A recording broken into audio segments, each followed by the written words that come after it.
Merci à tous d'être là. Merci à tous d'assister à cette conférence du Salon de la photo.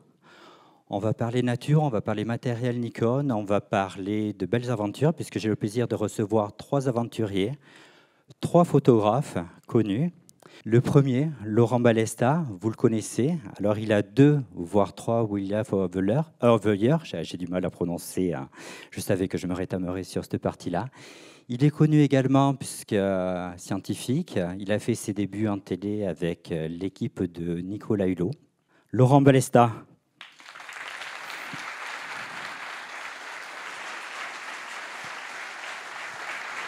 Je t'en prie, t'es la première chaîne. Oui, tout à fait, ouais, installe-toi tranquillement.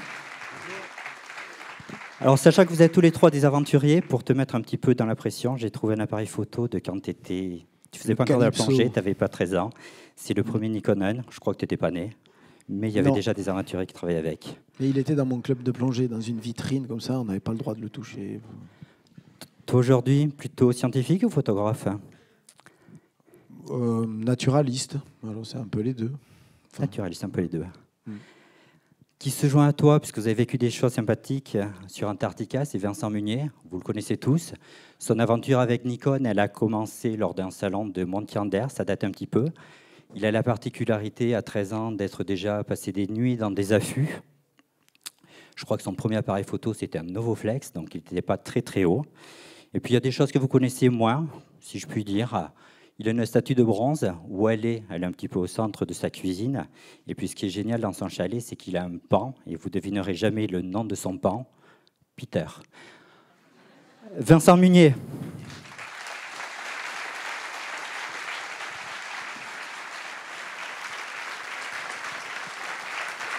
Merci.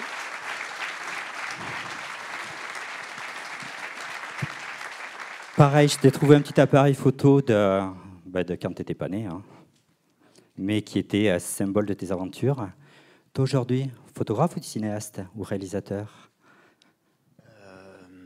Un peu les deux, mon capitaine. Non, j'ai commencé par la photo, mais j'ai commencé la vidéo à cause ou grâce à Nikon. Il m'avait demandé à l'arrivée de la vidéo dans le boîtier de faire des petits clips. C'était Nikon Japon, des missions un peu secrètes pour tester les prototypes. Et c'est là où j'ai vraiment fait mes armes en vidéo. Donc je ne sais plus l'année, mais c'était avec le D3S, je me souviens. Et depuis ça, je fais les deux. Donc c'est très compliqué parce que dans ma tête, ça va pas très bien des fois, mais je passe de l'un à l'autre en permanence. Et là, un peu plus de vidéo quand même. Et ça marche bien. Merci Vincent. Et puis notre dernier photographe, parce que c'est un photographe également que j'accueille aujourd'hui, dont je pense que vous connaissez son travail à travers ses différents livres. Il y en a 2 qui sont déjà sortis. Il y a une BD également qui reprend toute sa vie. Un 3e livre qui est en préparation. Ils ont le point commun où les droits d'auteur sont reversés au Resto du Cœur. Après, il y a des choses que l'on connaît un petit peu moins. Il a joué au basket. A priori, il était sur Dieppe quand il joue au basket. De temps en temps, il affronte Tony Parker. Et puis finalement, c'est un photographe comme beaucoup d'entre vous, puisqu'il y a chez les photographes, en fait, il y a beaucoup de double statut, si je puis dire, c'est-à-dire des photographes qui font de la photo et d'autres activités. Puis a priori, j'ai cru comprendre qu'il avait également une activité secondaire qui était astronaute, à confirmer. Thomas Pesquier.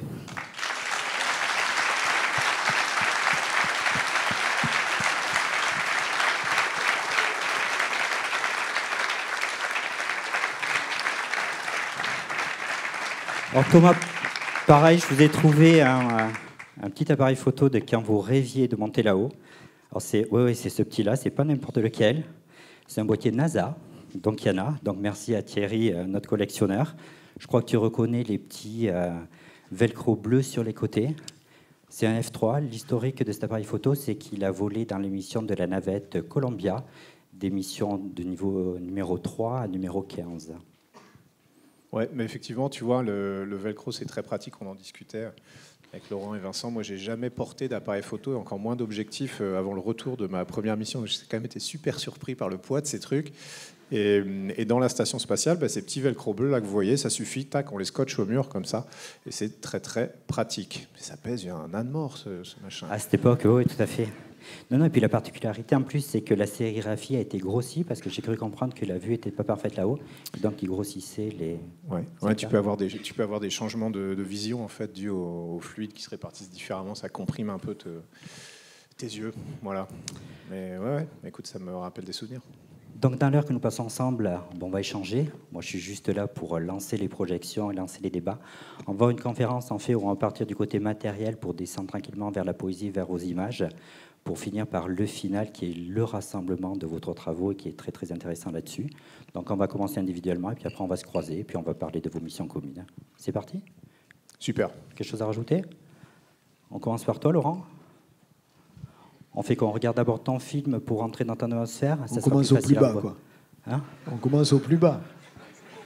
J'aurais tendance à dire non, parce que si on est là, c'est grâce à toi. J'assume. Hein. C'est grâce à toi, par ordre alphabétique. On lance ton premier film, et comme ça, on rentre dans ton univers, et puis on en parle après.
Oh putain. Oh le con.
incendie quand il était là. Tous les jours, et ça n'a fait qu'une seule, alors. Non, j'en ai fait 6.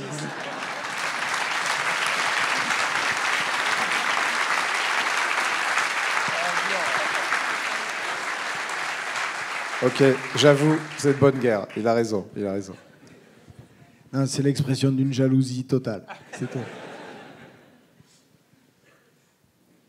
Vous voulez rebondir sur sa vidéo? Ah, quel homme, quel homme. Incroyable. Du coup, si tu devais recruter parmi tous nos amis un assistant, t'attends quoi, toi? C'est histoire de valoriser un petit peu. Non, je sais pas, qu'il soit plus raisonnable que moi. Ouais, Ça, c'est le côté important. aventurier. Mais aussi plus enthousiaste, parce que souvent, moi, j'ai un côté un peu grincheux, insatisfait, une fois que je suis sur le terrain, et il faut des gens plus joviales pour compenser ça, je le confesse. Je sais pas pourquoi, mais j'ai l'impression qu'il est en train de parler indirectement en disant ça, non? Ah non, parce que quand on était en Antarctique ensemble, on se croisait à peine. C'est-à-dire que lui, il voulait travailler que la nuit, enfin la nuit, ce qui était soi-disant la nuit, il faisait jour. La nuit polaire, ouais. Voilà, donc les lumières très rasantes. Donc lui faisait en gros de 18h à 6h du matin, et nous l'inverse. Donc on se croisait au petit déjeuner et parfois le soir. Voilà. Donc non. Mais j'aurais bien. En fait, on s'était promis quand on était en Antarctique que moi j'irais passer une nuit avec lui, voir comment c'est d'être dans le blizzard et tout ça, et qu'il viendrait faire une plongée avec moi. Et puis on avait 2 mois, on s'est dit, on a largement le temps. Mais en fait, une fois qu'on est pris dans nos obsessions réciproques, j'ai l'impression qu'on peut-être demain, mais là j'ai un truc à faire. Et du coup, on le faisait, on l'a pas fait. Bah ouais, c'est un grand regret. Surtout Mais que de faire une première en plongée en Antarctique sous la Ouais, mer. c'est pas Antarctica, mal, justement, ça aurait pu être pas mal. on aura un Ouais. film que l'on va montrer un petit Puis en peu plus plus, tard. au niveau résistance au froid, t'as les aptitudes, donc mais on prévoit ça, si tu veux. Voilà. Moi, je pense qu'on devrait chacun amener l'autre sur le terrain. Ouais, c'est une excellente idée. Qu'est-ce que t'en penses? Excellente idée. Je trouve ça plutôt pas On mal. est d'accord? Ouais.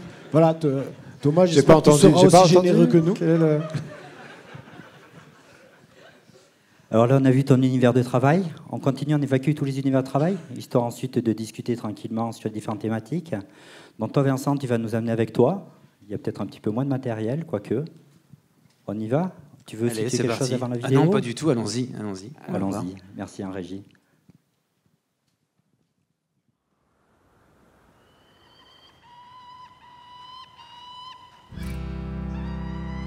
This world has ears and rocks have eyes. Nature loves to hide. The world is a bush full of fiery eyes. Nature loves to hide.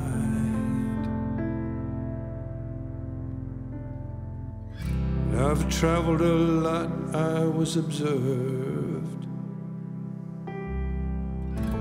I was observed and unaware. I've traveled a lot unaware. I was observed, I was observed.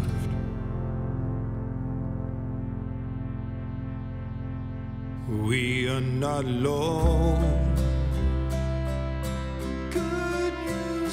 We are not alone. We are not alone. We are not alone. We don't see them. We don't see them. We don't see them. We don't see them. We are not alone.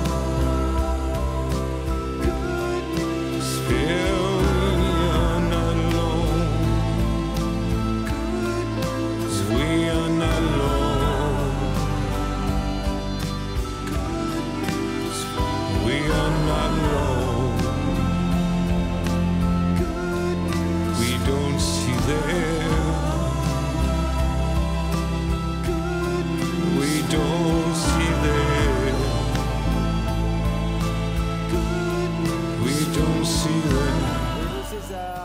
meilleur film documentaire est attribué à La Panthère des Neiges. Marie Amiguet et Vincent Munier.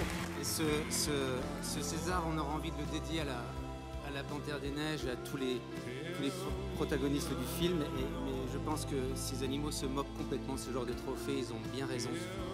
Et ce qu'ils veulent, c'est qu'on leur laisse un peu de place, je pense. Voilà. Et merci en tout cas. Merci.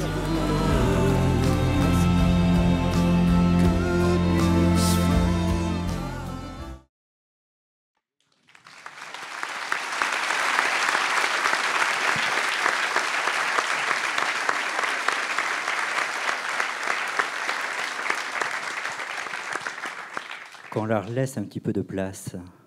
Merci Roland pour ce montage, merci. Oui, évidemment que je crois qu'on est tous les trois, on va en parler après, mais la photo, on se fait plaisir, mais on tente quand même essayer de partager cet amour et en même temps ce désespoir de voir à quel point tout ça, ça part en peau de chagrin, donc et qu'il est temps de ne pas penser que l'homme est l'homme. Là, c'est mon côté un peu sérieux, mais c'est tellement d'actualité encore plus que voilà, j'ai grandi avec cette pensée un peu écologique grâce à mon père. On va en reparler peut-être un peu après. Et donc ça m'affecte terriblement. Donc quand on a un peu un pouvoir, si vous voulez, la Panthère des Neiges, le but premier, c'était ça, c'était essayer de faire que ça soit le plus vu possible pour essayer de toucher le maximum de gens à ce grand dilemme qui est qu'on a avancé en pensant qu'à nous et en essayant de... Et là, il serait bon d'essayer de changer un peu notre manière de voir les choses et de cohabiter avec tout le monde. Voilà, donc c'est un peu ça. Et le film a réalisé cet objectif ? Bon, je crois, après, c'est pas un film qui va changer, là, on n'est pas les premiers, mais c'est toujours bien de le faire. J'ai la sensation que ce film a fait du bien, en tout cas, à une période de l'année, a fait du bien aux gens, c'est-à-dire qu'il y avait un double message, un apaisement, et puis quand même un message qui était en filigrane derrière, grâce aux mots de Sylvain, et qui était de vénérer un peu la beauté qui est là, qui est accessible, qui est bon, là en l'occurrence là c'est la panthère, mais on n'arrête pas de dire que c'est partout comme ça, quoi, même tout près de chez nous. Donc je pense que le but est un peu atteint. Nous on n'imaginait pas avoir un tel succès, hein, vraiment. Donc ça c'est plutôt, même ça a été assez dur de le vivre ce succès, mais j'étais pas très tranquille, voilà. Mais c'est bien, ce film, il continue. Il y a plus de 25 pays qui l'ont acheté, donc c'est génial, c'est diffusé un peu partout. Et oui, il a atteint. Et symboliquement, tu es un photographe qui est devenu réalisateur. Donc, comme quoi, la fusion des deux métiers. Est-ce que vous voulez rebondir également sur ce film, Laurent, Thomas ? Écoute, moi, ça me fait rêver. J'ai énormément de respect pour les deux films qu'on vient de voir et deux personnes qui sont assises à ma droite.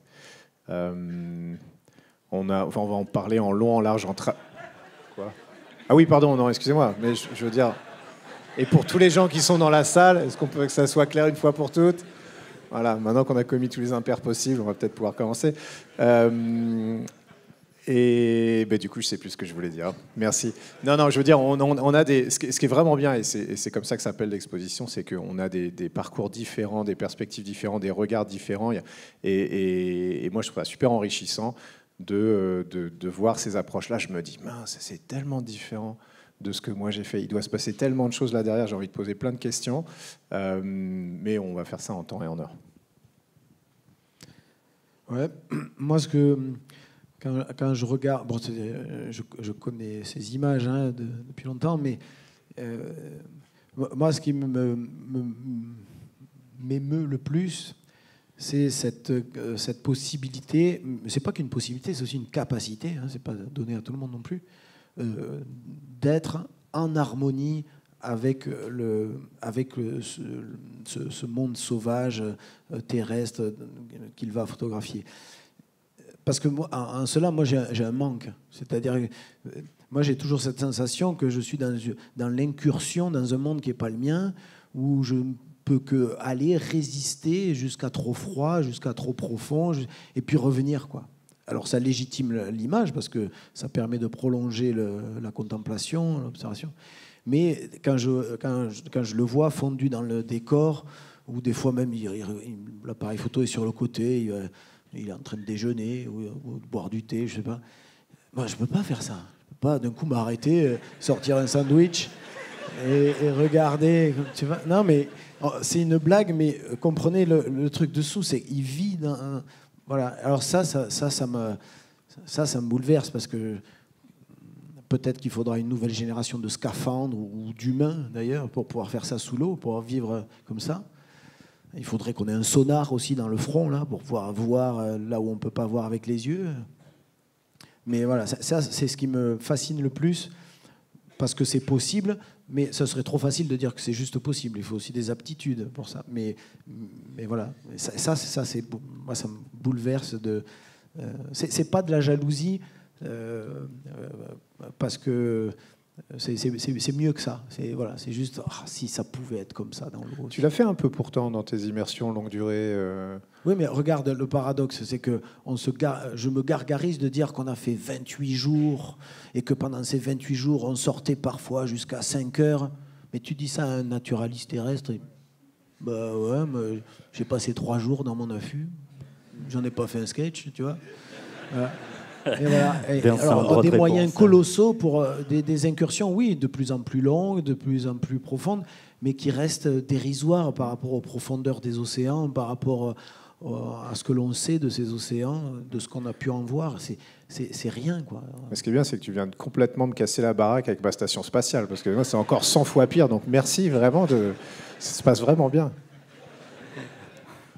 Complice. Vincent, tu voulais rebondir ? Non, moi, là où je suis d'accord, c'est là où je suis chanceux, c'est que c'est quand même quelque chose qui est accessible. On est dans le minimalisme. Contrairement à vous deux, c'est accessible à tout le monde, vraiment. Après, moi, j'ai juste la chance d'avoir grandi avec un père naturaliste et à savoir vivre dehors, parce que finalement, il faut juste être un bon campeur. Hein. Vraiment. Et après, tout vient et être émerveillé par ce qui est autour. Et j'avoue que j'ai une chance folle d'être dans ce dépouillement, dans ce minimalisme. Quand je vois un peu, j'ai pas vu Thomas, bien sûr, mais Laurent. C'est hallucinant en Antarctique, toute la logistique, toute l'étude. Enfin, c'est un travail en même temps. Certes, il y a l'artistique, mais il y a aussi, c'est entrepreneurial. C'est de la gestion de personnel, de matériel. C'est beaucoup plus lourd. Donc, on est vraiment dans un univers que je pourrais pas. Enfin, moi-même utiliser un flash, je le fais pas. Donc, on est oui, c'est ça, le dépouillement, je crois. Et c'est ça qui me plaît. Alors, la richesse de cette rencontre, c'est de comparer vos 3 bureaux. Donc finalement, on a découvert vos 2 premiers lieux. Vous nous amenez avec vous là-haut ? Allez, on y va.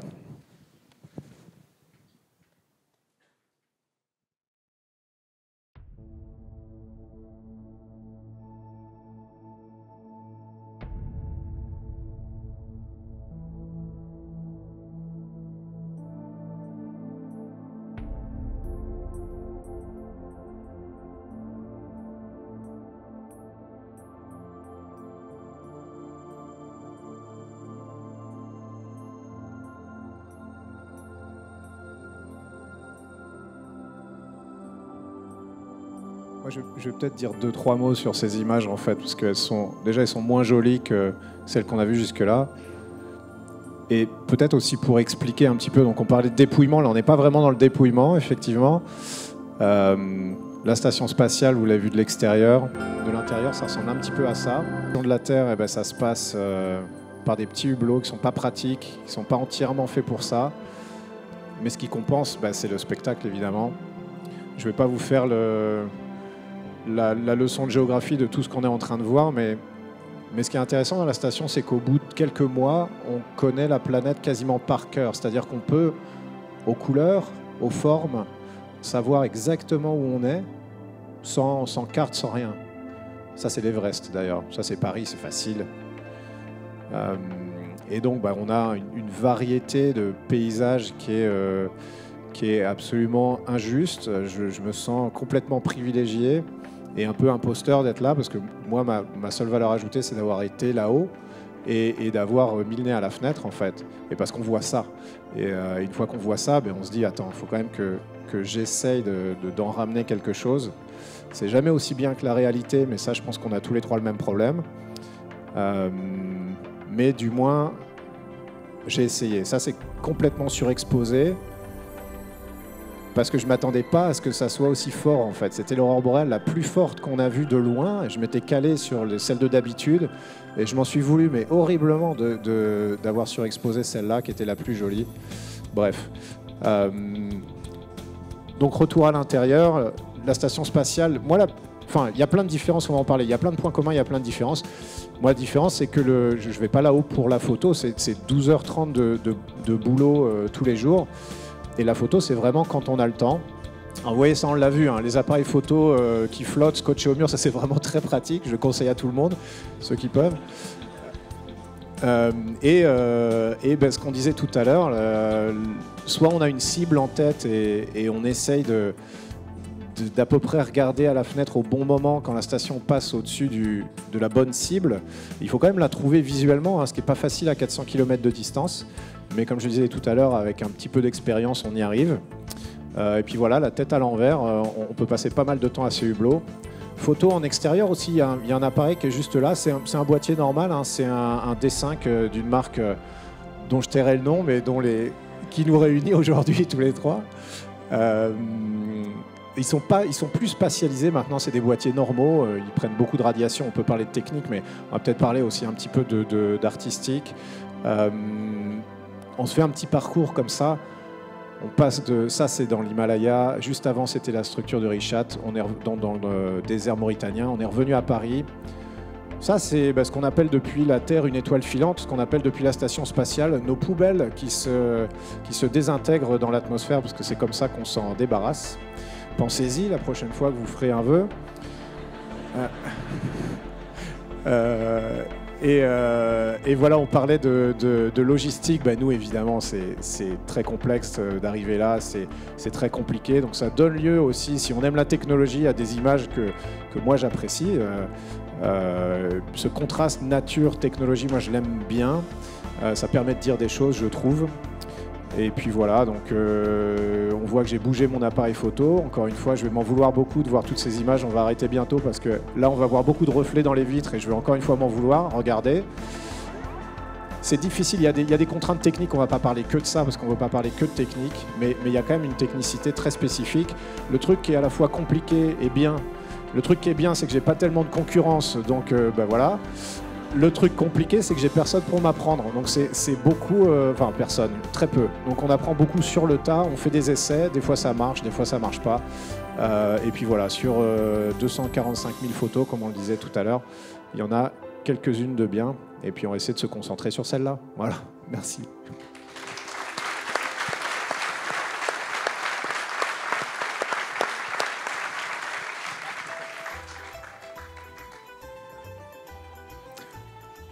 Alors, on avait prévu de montrer ça ? Je ne me rappelle pas qu'on en avait parlé. Non. Ça, c'est la vie en expédition qui doit aussi parler à mes deux collègues parce que... Ça casse le mythe. Hein. L'intérêt... Ça fait un peu pub Buitoni, tu sais, avec la petite musique derrière et tout ça. J'ai pas entendu, pardon. Pardon ? J'ai pas entendu, en fait. Ça fait pub tu sais, de lasagne avec la petite musique derrière. Ouais, c'est... Buitoni, ouais. On remercie Philippe Ferrec pour le banc musical. Donc du coup, oui, parce que nos amis, quand ils sont inscrits, il y avait beaucoup de questions. Il y a un certain Jean-Luc qui voulait confirmation que la Terre était bien plate. Oui, on l'a vu quand même. Attends, faut pas exagérer. Non. Donc là, on confirme. On infirme. Du coup, est-ce que vous voulez rebondir sur ce film ? Ça, c'est la plongée la plus extrême du monde, quoi. Moi, j'ai souvent dit que les plongeurs, c'est un peu des cosmonautes frustrés, quoi, qui n'ont pas réussi à le devenir. Et puis, on fait de la plongée parce que on a plein d'équipements aussi. On part dans des endroits qui sont pas faits pour nous. Et je le crois d'autant plus que on ne peut pas remettre en doute que j'aime le monde sauvage, le monde réel sauvage, mais j'ai une passion sans limite pour la science-fiction à côté de ça.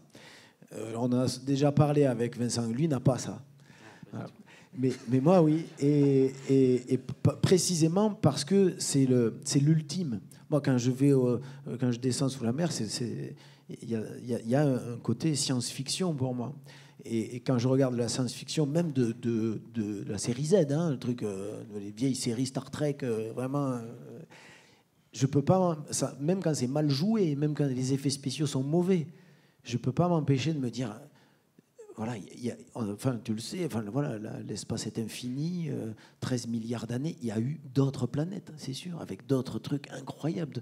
Et avant la contemplation, moi, c'est l'exploration qui me passionne. On est limité par nos capacités à explorer, mais voilà, donc cette science-fiction, ça fait toucher du doigt ce qu'on pourrait explorer. Et voilà, donc voilà, t'es aux avant-gardes, à l'avant-garde de ça, quoi. Enfin, voilà, donc moi, ça me fait rêver. J'arrive pas je parle trop. Ouais, d'accord. Ouais. Non. Voilà, on a juste une heure à tenir. Non. Voilà, quand je vois ça, j'ai ce réflexe un peu idiot de me dire, attends, mais c'est pour de vrai ou c'est Star Trek ou Interstellar? Ah non, c'est sachant que tout à l'heure, tu as dit mal joué avec des mauvais costumes et tout. Non, là, vous êtes mieux habillé que dans Star Trek. Non, mais tu sais, la station spatiale, c'est de la plongée sous-marine à l'envers. Moi, j'ai coutume de dire ça, mais c'est exactement pareil, sauf que nous, on a la pression à l'intérieur.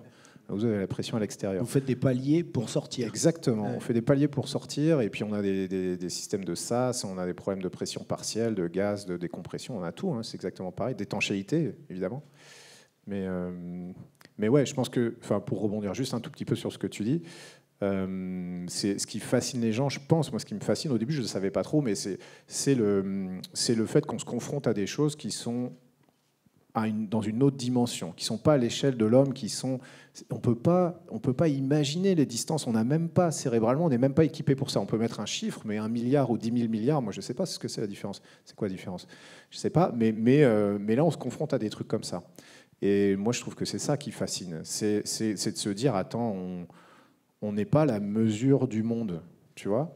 C'est un peu ce que toi tu dis d'une manière complètement différente, je pense. Mais on n'est pas la mesure du monde. Le monde, il se joue à une autre échelle. Et de se confronter à ça, je trouve que c'est à la fois motivant, ça nous remet un peu à notre place. Et puis ça te donne un petit peu d'humilité, moi, je trouve. Merci. On est entre photographes. Vous êtes tous photographes, là? Ah, non. Qui est photographe? Non, alors, au bruit, on voit rien, vous êtes dans le noir, en fait. 1, 2, 3, qui est photographe? Ouais. Il y a toujours la ventilation des images, il y a l'exploitation des images, en fait, qui est toujours intéressante à partager, problématique commune. Et tous les trois, en fait, vous avez 3 façons différentes. Vous, Thomas, en fait, qui partagez énormément et tout est consultable en ligne. Toi, Vincent, qui est plutôt très réservé, qui vend plutôt en galerie, et quand on voit des choses, c'est complètement maîtrisé. Toi, Laurent, où tu montes beaucoup dans de la vidéo, sur ton site Vimeo, il y a beaucoup de films, les productions Arte. J'aimerais qu'on revienne un petit peu sur vos politiques en fait de diffusion de vos contenus, de partage de vos images. Lequel attaque? Eh ben, allez, écoute, moi c'est simple parce que moi je suis pas un vrai photographe, hein, vraiment. J'ai juste eu la chance d'être dans cet environnement-là et d'essayer de m'y intéresser un petit peu et puis d'avoir du matériel à disposition. Tu vois, je me sens vraiment privilégié et complètement pas légitime. C'est comme ça, je pense que techniquement, je suis à des années-lumière de mes 2 collègues. Bon, enfin, c'est comme ça, artistiquement, n'en parlons pas. Donc moi, ce que j'ai voulu faire, c'est un peu du niveau CM2, hein, la photographie. Non, mais c'est vrai. Mais tu verras en plus le truc, parce que vu que nous, la photo, c'est pas notre métier. Déjà, moi, la différence, c'est que je suis tout seul. Enfin, tout seul. On est plusieurs. Messieurs, moi, je fais ma photo tout seul, mais tout seul. C'est-à-dire que j'ai même pas quelqu'un pour me prendre en photo. Vraiment, il faut que j'aille chercher un collègue. Mais comme en général, les gens sont plutôt nuls en photo là-haut, la photo, elle est ratée 1 fois sur 2, elle est cadrée n'importe comment et tout. Donc ça c'est le truc un peu plus compliqué. Et puis après, tu vois, moi, le soir, sur mon ordinateur, alors on va pas parler trop technique, mais les ordinateurs, les petits laptops de la station spatiale, c'est des trucs des années 90, je raconte même pas. Avec des petits logiciels gratuits dont on ne dira pas le nom. Tu vois, je faisais mon traitement d'image au pif parce que c'est pas mon métier. J'étais là, tiens, je vais mettre un peu plus de ça, un peu moins de ça. Là, c'est pas mal. Et hop, j'envoie un JPEG de 3 mégas sur les réseaux sociaux. Et puis voilà. Donc c'est vraiment un peu dégueulasse ce que je fais. Non mais attends, mais c'est vrai, mais par rapport, t'as vu les images qu'ils ramènent? Enfin, c'est complètement autre chose. Moi, le point de vue est bien, mais le traitement d'image est nul. Bon, voilà. Après, il faudrait retourner aux images en RAW et puis peut-être qu'on pourra en faire quelque chose de mieux. Mais là, c'est vraiment avec les moyens du bord. du bord de la station spatiale, ok, mais quand même avec les moyens du bord. Voilà, donc partant de là, moi je trouve que vu que c'est pas de la grosse qualité, je le diffuse aux gens pour que tu vois, ça leur fasse plaisir. J'ai pas vocation à mettre ça dans une galerie, tu vois. Je me sentirais complètement pas à l'aise, je pense. Pourtant, on va voir au final qu'il y a une très belle exposition et complètement légitime. Mais légitime parce que grâce à eux, moi je suis le mec qui se rajoute, tu sais, le gars qui n'a pas fait les devoirs de classe, mais qui met son nom à la fin sur le truc et qui a la bonne note. Je suis ce gars-là, moi. Toi, Vincent, tu es plutôt aujourd'hui à diffuser des produits maîtrisés, finis, galerie. Rapidement, quand j'ai commencé à en vivre de cette passion, parce que c'est une passion avant tout et ça le reste, hein, ça a été compliqué. Donc c'était la presse qui me faisait vivre, évidemment, c'était les magazines. Maintenant, ça a complètement changé. C'est plus l'édition. J'ai ce tempérament d'être assez indépendant. J'ai du mal à déléguer. C'est pour ça que je suis un grand solitaire. J'ai une toute petite équipe, Léopold qui est là et Marine, on est 3 et on fait un peu tout maison, donc d'une manière très artisanale. Donc les livres, les films, on est également coproducteur de la Panthère. Et tout ça pour dire qu'on reste dans nos Vosges avec le studio là, et on reste petit et j'ai envie pour tout maîtriser. Je fais du son également de plus en plus, donc de la vidéo, du film. Et sur la diffusion, c'est les livres. Le magazine, c'est fini quasiment. Hein. Vous avez vu, le marché s'est écroulé. Et ce qui me fait vivre, c'est, j'avoue, j'ai quasi pas de sponsor, pas du tout, même complètement indépendant, contrairement à mes 2 camarades, parce que déjà mes expéditions coûtent quasiment rien. Et je les autofinance grâce à la galerie. Tu parlais des ventes de tirages d'art, entre guillemets, même si j'ai du mal de me considérer comme un artiste, mais plus, comme je l'ai dit tout à l'heure, un artisan. Donc voilà, c'est mon petit bonhomme de chemin, mais j'ai une démarche plus qui n'est pas trop professionnelle aussi. Donc je suis un peu le rêveur de l'équipe, quoi. Et j'ai du mal à me projeter. Sans arrêt, c'est toujours les mêmes questions. C'est quoi tes projets en ce moment, ce que tu fais ? Mais tout se fait un peu au feeling. La Panthère, c'était une dizaine d'années. Tout s'est fait petit à petit, par étapes, de rencontre en rencontre. Et là, c'est pareil. Je suis sur un projet de film sur la forêt. Et tout va se faire petit à petit, mais j'ai encore pas bien tout établi. Voilà, un peu à l'instinct. C'est comme mon côté animal. Merci Vincent. Toi, ton travail, si on fait RTTV, on retombe sur pas mal de missions comme ça. Ta politique, toi, de diffusion d'images. Mais malgré ce que dit Vincent, je suis très très mal organisé. Hein. Ah oui, non, j'ai posé la question en interne, et ça les ferait marrer, là, ce que tu viens de dire. Non, ça, c'est vraiment pareil, un peu au coup de cœur. Les projets, il y a toujours 3-4 projets en cours, et puis qui stagnent, qui n'avancent pas parce qu'on n'arrive pas, soit des fois de manière très pragmatique parce que je ne trouve pas le financement, ou des fois tout simplement parce que je n'arrive pas à aller à mon objectif. Photographier la prédation du grand marteau sur le requin gris, on n'y est pas, on n'y arrive pas. Ça fait un bon moment, mais ça ne marche toujours pas. Voilà, donc voilà, ça avance un peu comme ça au hasard. Et après, la diffusion des images, c'est y a les livres que je fais presque à chaque expédition. Ça marche bien, je ne vais pas me plaindre. C'est une autre façon de faire. Aujourd'hui, c'est presque plus à travers les librairies. Les gens viennent acheter le livre directement sur mon site. Voilà. Et donc j'en publie beaucoup moins qu'à une époque où j'étais avec des grands éditeurs parisiens. Mais au final, je m'en sors mieux. Donc, bon, voilà. Et c'est un peu voilà. Et puis après, si quand même, j'ai la chance depuis 10 ans maintenant de faire partie des reporters du National Geographic. Alors, presque, non pas tous les ans, mais j'en suis à mon 6e grand reportage dans National Geographic Magazine, qui est finalement, je crois, pardon pour les autres magazines, le seul dernier magazine qui produit des sujets avec des vrais financements. On peut vraiment on peut gagner sa vie, on peut en faire son métier. Ça ne vient pas juste payer le billet d'avion. Voilà, donc, et ça c'est chouette, ça continue. Je ne sais pas combien de temps, parce que je pense que même National Geographic Magazine va un peu décline aussi. Voilà. Mais voilà, c'était un rêve de gosse depuis dans National Geographic, et quand je commence à le faire, c'est presque la fin. Donc, c'est un peu con. Alors justement, vous êtes 3 solitaires indirectement dans vos univers photographiques, et finalement, vous avez collaboré ensemble. Et c'est vrai que Laurent a collaboré avec vous deux. La mission Antarctica, que l'on va voir, et puis dans un deuxième temps, votre live, qui était juste une prouesse d'aventurier exceptionnelle, et sur laquelle on va également faire un focus. Avant de regarder le film Antarctica, vous voulez juste nous resituer le pitch ? Oh bah c'était une belle idée de Luc Jacquet, un ami commun, réalisateur de La Marche de l'Empereur, qui voulait y retourner et nous convier. Il connaissait nos travaux photographiques respectifs et il s'est dit mais pourquoi pas, il a une belle idée de retourner là-bas sur la terre des Manchots empereurs, enfin la banquise, moi au-dessus, Laurent en dessous. Vous avez vu un peu d'images tout à l'heure. Et on est resté 2 mois et demi, 3 mois. Ce qui était voilà, une belle aventure. Moi, en tant que grand solitaire, j'ai eu du mal à accepter au début. Et je me suis dit, en Antarctique, je ne peux pas y aller vraiment tout seul dans ces conditions. Et j'ai accepté. Mais voilà, on était Il se barrait tout seul toute la journée. Hein. On était 11. On était 11, donc c'était quand même une grosse équipe. Mais c'était vraiment une magnifique expérience. Le bateau, on a eu une mer complètement déchaînée. Tu veux qu'on parle du bateau ? Non, pas... Et non, c'était 11 jours à la place. Chacun son environnement, hein, les gars. Non, mais en plus, non, mais ça là, s'est très bien passé. Tu vas être de mauvaise foi. C'est vrai. Non, mais j'ai fait l'erreur de mettre un patch le premier jour, quoi. Donc je me suis fait charrier. Il a mis un patch. Il avait mis un patch pour le mal de mer. Allez, on va lancer le film alors. Ça sera plus sage. Avant que ça commence à trop balancer les Merci, histoires, on Régie. sent bien que...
Souhaites-tu rebondir sur le dernier montage, la face cachée de l'iceberg? Ben oui, c'était... bon, il y a toujours la face cachée de l'iceberg. C'est une expression très banale, mais tout à coup, ça devenait concret, quoi. Et il y avait cette possibilité parce que toutes les conditions étaient réunies. C'est-à-dire que, d'abord, cet iceberg n'était pas gigantesque. Il faisait, je crois, 200 mètres de long. Et il ne touchait pas le fond. C'était un iceberg qui flottait en surface. Et en même temps, il était statique puisqu'il était pris dans la banquise. Alors, c'était parfait. Comme il ne touchait pas le fond, la lumière passait dessous. Et voilà, alors évidemment, on ne pouvait pas en faire une seule photo, c'est trop grand. Donc pendant plusieurs jours, pendant une journée, une longue plongée, on a installé comme une sorte de quadrillage géant devant lui. On a tiré une ligne de 80 mètres sur le fond. Ensuite, tous les 5 mètres, j'ai envoyé une ligne à la surface avec une petite bouée qui est venue se coincer dans la banquise. Et donc j'avais une sorte de quadrillage géant devant l'iceberg. Et ensuite, j'ai parcouru ce quadrillage en faisant plein de photos. Et puis après, les algorithmes font leur travail et ils assemblent tout ça. Et forcément, quand tout à coup l'image apparaît, c'est magique. On est content. Est-ce que vous voulez rebondir sur la mission Antarctica? Ou on attaque... tu veux rebondir ou on attaque le live? Attaquons le live. Non, c'est pas bon. Donc là, le live, c'est la mission où vous deux, vous avez travaillé ensemble. Très culotté parce que finalement, c'était l'époque où tout le monde s'est mis à faire des lives, tout le monde s'est mis à faire des apéros Zoom, on partageait. Et vous avez juste battu les records, parce que je crois que toi, tu étais à moins de 100 et quelques mètres.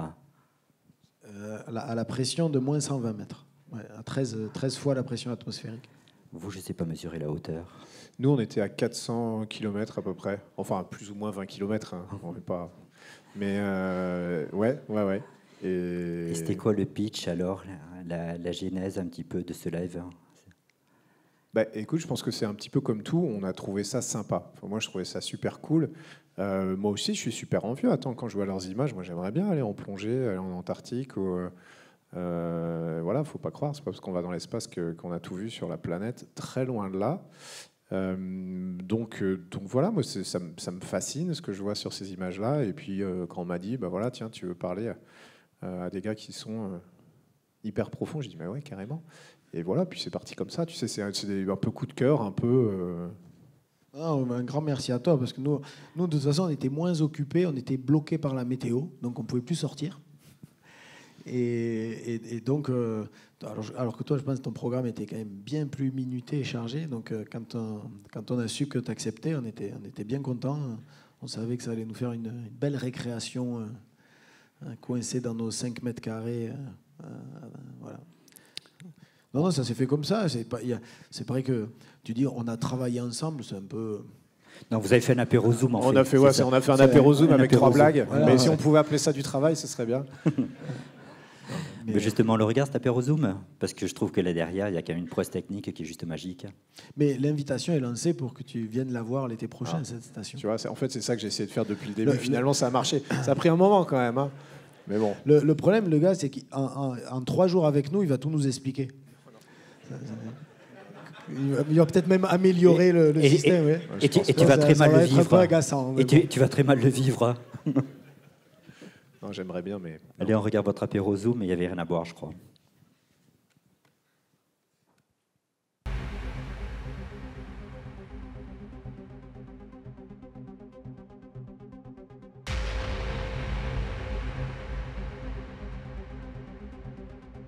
Bonjour à tous. Je crois que en chaque plongeur, il y a un cosmonaute frustré.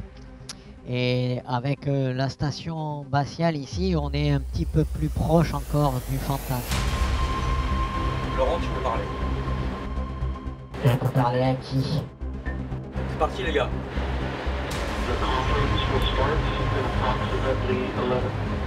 C'est la première fois qu'on parle de Houston.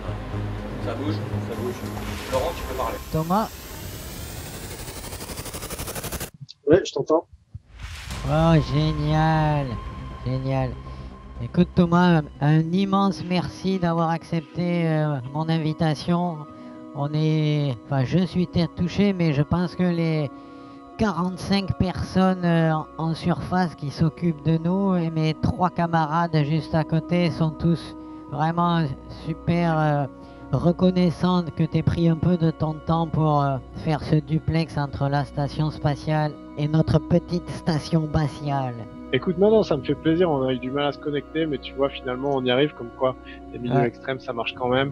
Et puis, non, c'est super. Écoute, nous, c'est samedi, tu vois. Je sais pas quel est votre emploi du temps, mais nous, c'est relâche. On a briqué la station ce matin. C'est comme un navire. Et puis là, cet après-midi, chacun vaque un petit peu à ses occupations. Et du coup, ça m'a donné le temps de vous appeler. Donc, c'est chouette qu'on soit arrivé à le faire. Bah, excellent. Écoute, non, c'est bien, ça me fait plaisir d'écouter un peu tes aventures. Ça me rappelle les miennes, hein, je te le cache pas. Je pense qu'il y a plein de parallèles. Nous, quand tu parles de sortir en plongée, moi, ça me rappelle quand nous on sort en sortie extravéhiculaire, c'est un peu la même chose. Tu sais, on va se confronter à un environnement qui est extrême, qui est inhospitalier. Et puis quand la technique nous lâche, ça nous est arrivé aussi une fois ou deux. Parfois, on a des petits soucis. Je dis, il faut prendre sur soi ou il faut faire avec. Mais non, écoute, moi j'aime bien ce parallèle parce que vous avez le confinement, nous aussi, l'isolation, c'est cette espèce de vie en milieu fermé, et puis de temps en temps une sortie dans des milieux difficiles. Mon collègue Shane qui passe derrière, tu vois. Moi aussi, je suis entouré. Il y a un peu plus de 45 personnes qui s'occupent de nous au sol. Je me doute, un peu dans tous les pays. Mais on a aussi ce parallèle-là d'avoir une équipe au sol qui s'occupe de nous. Ça va couper dans 1 minute. Écoute, c'était un vrai plaisir d'être avec vous aujourd'hui. Salut toute l'équipe pour moi, si tu veux, s'il te plaît. Et je vous souhaite une bonne fin de mission. Je vous donne rendez-vous après parce que si toi tu veux aller dans l'espace, écoute, moi aussi j'ai des qualifications pour aller en plongée. Donc on va parler de faire des échanges et des échanges de bons procédés. Bravo à toute l'équipe. Ciao. Salut.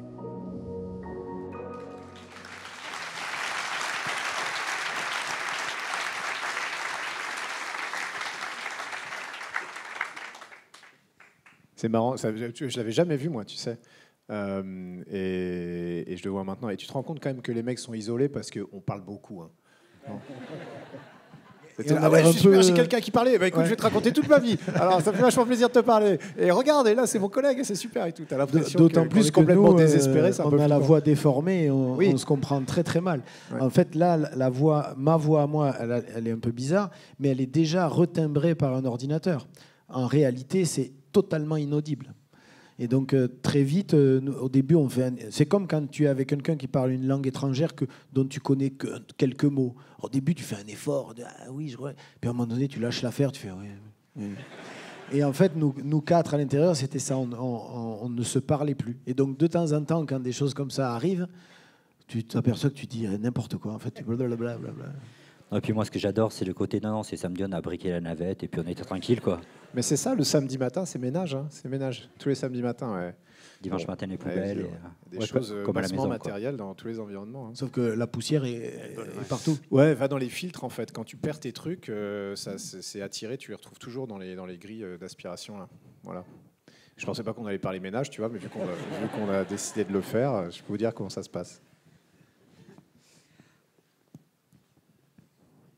Autre chose à savoir sur cette aventure, parce qu'en fait, on a rigolé, 45 personnes, etc. Mais c'est quand même une prouesse magique. Non, mais en fait, c'est assez fou, parce que si tu réfléchis à comment ça se passe, moi, je vais te faire de moi jusqu'à peu près là où je perds le signal, et toi, tu peux prendre le relais jusqu'à toi. Mais nous, on est dans la station spatiale à 400 km. On tourne 28 000 km/h autour de la Terre, donc 1h30 pour une orbite. On n'a pas des communications directes avec le sol, en fait. On vise des satellites géostationnaires qui, eux, sont en orbite, comme les satellites de télécom, les mêmes que pour la télé ou que les gens utilisent chez eux. Et on passe de l'un à l'autre. Donc notre signal, il part de la station spatiale, satellite géostationnaire à 36 000 km. Il revient sur des antennes sol. C'est routé jusqu'à la NASA à Houston. Et ensuite, à partir de là, de manière un petit peu sécurisée, ça va sur un réseau Internet ou téléphonique normal. Et après, je ne sais pas comment ça va jusqu'à vous, mais... Je n'en sais rien du tout. Ben voilà, tu vois. Ça m'a permis de frimer un peu, parce que moi, j'en savais un petit peu. Et c'est le même secret, du coup, pour quand vous transmettez vos images et qu'elles arrivent sur nos Instagram. Ouais. C'est la même logique. C'est pas d'ailleurs, c'est assez nouveau. Enfin, assez nouveau. Il y a toujours eu un peu des communications, mais avant, les communications avec un objet dans le ciel, c'est quand tu es en portée visuelle, optique ou onde radio, VHF, Donc en gros, tu passes au-dessus d'un pays qui a des grosses antennes qui regardent vers le ciel, tu peux parler, tu peux communiquer, mais après, une fois que tu es parti, tu es au-dessus du Pacifique ou tu es au-dessus de l'Atlantique, il n'y a rien. Donc avant, il y avait des gros trous de communication. Et maintenant, on a réglé ça avec la station spatiale. En parlant directement des satellites géostationnaires, on a quasiment une couverture permanente et un débit qui est différent. Et ça nous a permis, ce n'était pas fait pour, mais ça nous a permis notamment d'avoir un peu d'Internet et de pouvoir partager ces missions-là, ce qui n'était pas le cas avant. Au début, il n'y avait pas d'images comme ça. Du coup, c'est important dans vos métiers de communiquer sur ce que vous faites. On essaie un peu parce que nous, on est un peu les seuls trucs qu'on envoie dans l'espace et qui reviennent. Tu sais, parce que souvent, non mais c'est vrai, les satellites, ils y restent, les sondes d'exploration spatiale, et nous, on est les seuls trucs qui reviennent. Donc on a un peu ce rôle-là d'expliquer, de montrer, d'incarner, parce que c'est très virtuel en fait. On se sert tous de la technologie spatiale tous les jours, du GPS, du machin, des télécommunications, tout ce que tu veux, mais pourtant, c'est un truc très virtuel qui se passe loin, il n'y a pas d'image, il n'y a rien. Et nous, on est un peu le seul truc qui incarne ça.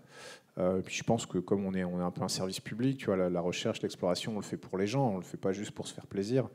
Même si on est évidemment très content de le faire, mais on ne donnerait pas les budgets pour le faire, tu vois, si c'était pas pour tout le monde, quoi.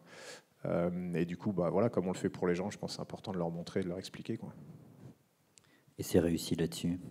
On a parlé beaucoup matos, environnement. On revient sur vos images. Donc, je vous ai demandé à tous les trois de me faire une petite sélection de photos qui vous sont chères, en fait, où on a envie de connaître un petit peu ce qui se passe derrière. Donc, on alterne comme ça. On y va là-dessus. Donc, l'idée, on projette la photo, et puis vous nous racontez l'histoire qui se cache derrière. L'idée, c'est de revenir à votre gré sur de la technique, de la poésie, de l'histoire. Il y a plein de choses à raconter. Éduquer notre regard. Aidez-nous à comprendre vos photos.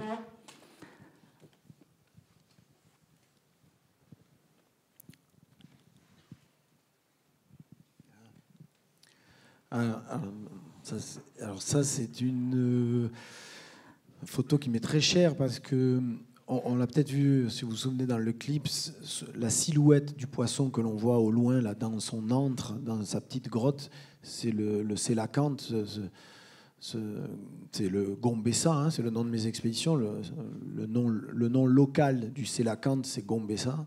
Et ce poisson, c'est un poisson mythique dans l'histoire de la zoologie. Il est considéré comme la plus grande découverte zoologique du XXe siècle, puisqu'on le croyait disparu depuis 65 millions d'années, et qu'il est réapparu dans un filet de pêcheurs en Afrique du Sud en 1938. Et puis il a livré ses secrets au compte-gouttes, puisqu'il était difficile d'accès, très profond, très fragile. Paradoxalement, il a traversé la nuit des temps, mais si on essaie de le capturer, il meurt instantanément. Donc, voilà. Et avec mes camarades, on a eu la chance d'être les premiers à aller le photographier dans son univers.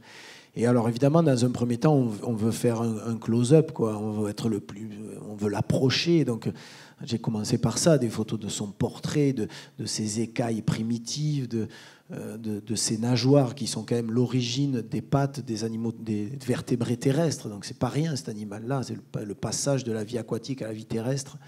Il y a tout ça. Donc on était dans le détail. Et puis très vite, il m'est apparu que notre privilège, c'était pas d'être vraiment à son contact, c'était d'être dans son univers. Alors j'ai voulu prendre du recul et essayer de faire ces images où on distinguait un petit peu mes camarades et on voyait un peu son univers profond. Alors j'ai imaginé cette photo, en la dessinant d'ailleurs, et puis chaque début de plongée profonde, on essayait de faire ça, que Thibaut, qu'on l'on distingue à peine parce que lui il est dans la grotte, on voit juste le reflet dans son masque en fait. Il est venu se cacher dans la grotte, essayer de faire une lumière derrière le sélacanthe pour que sa silhouette se distingue dans le noir de la grotte et qu'on voit le bord du canyon. On est à 120 mètres de fond. Et voilà. Donc je gaspillais 5 minutes de chaque début de ces plongées profondes pour lesquelles on ne s'autorisait que 25 à 30 minutes, puisqu'après, derrière, c'était 5 heures de remontée. Et voilà. Et une fois, ça a marché, il s'est bien placé, la lumière était au bon endroit et ça a donné ça. Voilà. Et attends, je me posais une question bête. Vous avez moyen de vous parler entre vous ou pas du tout? Non, mais comme on utilise des scaphandres recycleurs qui ne font pas de bulles, donc déjà, il n'y a pas le bruit des bulles qui cache nos voix. Et donc, on arrive à s'entendre, en fait. L'hélium, ça fait cette voix de canard, mais du coup, ça fait une voix très percutante. Et donc, sur des mots-clés, des phrases toutes simples, et l'habitude aussi, parce qu'on se connaît très bien. Enfin, en gros, tant que je gueule, ils savent qu'il y a un truc qui ne va pas. Et à un moment donné, je gueule plus, c'est que c'est bon. Bah, ouais. Voilà. Ou alors c'est qu'il y a un truc qui va encore moins. Enfin voilà. Donc, avec le temps et les années, on se comprend très bien. Ils savent comment se placer, etc. Enfin, voilà. Allez, on enchaîne. Photo suivante, merci. Oula. Ça, c'est toi, Vincent. Là, on voyage. Bah, c'est un peu notre c'est la Kant des forêts vosgiennes. non, ça fait quelques dizaines de milliers d'années qu'il est là. Et elle est assez emblématique parce que, à plusieurs titres, là, on est en train de vivre son déclin, en tout cas, dans les Vosges. Donc ça, c'est quand même un peu dur. Et donc, on est en train de vivre sa disparition totale sur le massif. Il ne reste plus qu'un mâle ou deux et quelques femelles. Il y a un projet de réintroduction ou de renforcement qui n'a pas trop de sens, dans le sens où les conditions ne sont pas rassemblées pour sa survie. Et donc je l'ai choisi parce que c'est un oiseau qui symbolise nos vieilles forêts et tout ce qui est toute la magie et puis surtout mon histoire avec mon père qui a passé plus de 800 nuits sous un sapin pour juste observer cette bête. Donc c'est un fou furieux et c'est d'actualité parce qu'on est en train de publier, ma petite maison d'édition, la Cobalane, c'est 50 ans de récits d'affût pour tenter de protéger cet oiseau et ce milieu. Et ça va sortir là au mois de novembre, l'oiseau forêt. Et voilà, donc moi, à 10 ans, j'étais sous mes sapins. C'est là où j'ai appris de vivre dans le grand dehors, quoi. Donc mon père me laissait, lui, il allait à plusieurs centaines de mètres, ou parfois kilomètres. Et quand tu as 10, 12 ans, tu fais tes armes à apprivoiser le sauvage, entre guillemets, tous ces bruits, tout ce qui est un peu l'inconnu. Donc voilà, je l'ai un peu choisi parce que c'est cet oiseau qui m'a emmené, qui m'a échappé de mon confort et qui a fait un peu le lien entre les bêtes, le sauvage et moi. Merci Vincent. Ok, eh ben, écoute, qu'est-ce qu'on peut en dire de cette photo ? On est sur la station spatiale, ça on l'a compris. Ce qui s'est passé là, l'espèce de module qu'on voit à gauche qui ressemble un peu à un transformer, c'est un module qui est arrivé, qu'on a rajouté à la station. On construit un peu cette station comme un mécano. Un mécano, c'est vite dit, c'est un tout petit peu plus compliqué que ça, mais quand même. Et en fait, le petit Soyouz qui est à droite, qui ressemble un petit peu à un oiseau, qui a un côté un peu animal, je trouve, c'est ça qui m'a bien plu. On l'a changé d'endroit, avec les gars à l'intérieur. Ils sont allés faire un petit tour autour de la station pour se réarrimer sur ce nouveau module, à la fois pour le tester et puis parce qu'on en avait besoin pour des raisons opérationnelles. Donc eux ont fait leur petit tour autour de la station. Et pendant ce temps-là, évidemment, on a essayé, dans la mesure du possible, de regarder et puis d'en prendre quelques images. Et ça, c'est une photo dans la pénombre, c'est 8 secondes d'ouverture.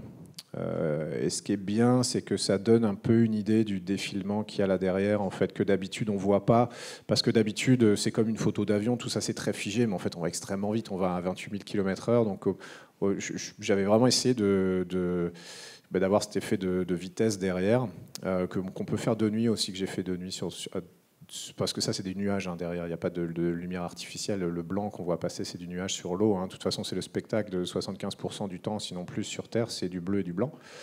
Et donc il y a ce côté un peu science-fiction qui lui plaira peut-être à Laurent, parce que là vraiment on est dans le voyage spatial, on a l'impression que c'est Star Wars quand il passe en vitesse lumière. Et puis ce que j'aime bien surtout dans cette photo là, c'est que il y a cette petite lumière là qui est dans le Soyouz au milieu. Et ça veut dire qu'il y a des gars dedans qui viennent de se confronter à cet environnement qui est quand même complètement extrême et pas du tout hospitalier, avec les moyens du bord, avec leur petit Soyouz, leur petite barque là autour du gros bateau qui est la station spatiale. Et voilà, c'est la petite touche humaine. Alors en fait, évidemment, j'aurais pu la faire autrement, mais c'était quand même un peu compliqué d'avoir à la fois l'intérieur de ce truc qui était quand même loin, plus l'effet, j'ai laissé tomber. Mais on voyait plus ou moins la tête de nos camarades dans leur petit Soyouz, et ce petit point de lumière là, ça nous dit qu'il y a des gens à l'intérieur et qui viennent d'arriver à bon port. Donc voilà, j'aime bien cette photo. Je trouve que c'est un peu une bonne métaphore de ce qu'on fait là-haut. Excellent, merci. On a 3 séries au total. Deuxième série. Alors, ça c'est une photo qui m'est assez chère parce que ça a pris un peu de temps.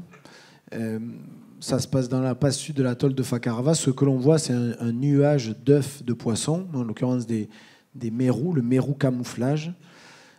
Et nous sommes allés la première fois là-bas en 2014 pour ça. On avait j'avais entendu parler, c'était une rumeur un peu, mais qu'il y avait un rassemblement monumental de mérous qui, quelques jours par an, se retrouvaient là, des milliers d'entre eux, sachant que c'est un poisson qui est solitaire le reste de l'année.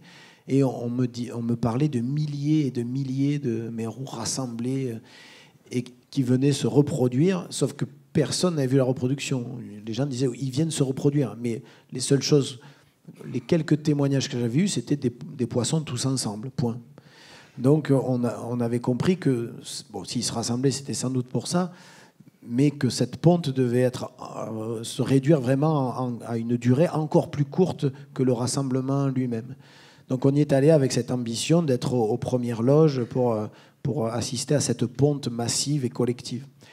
Et alors il y avait un beau défi de plongée, puisque pour augmenter mes chances, j'avais imaginé une plongée de 24 heures. 24 heures sans sortir de l'eau, à 20 mètres de profondeur. C'était au final, en termes de technique et de décompression, une plongée plus engagée que faire une plongée à 120 mètres avec le Sélacanthe, par exemple, parce qu'on était dans des procédures de décompression inédites, donc c'était un peu expérimental. Mais c'était voilà, pour voir ce phénomène-là. Et on ne l'a pas vu.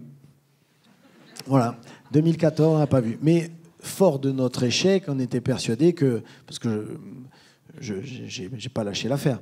Donc j'ai dit, c'est pas grave, l'année prochaine, on revient. On a compris pourquoi on a raté. C'est parce que la Lune, le machin, donc l'année prochaine. Donc on y est allé en 2015 et on a raté, de nouveau.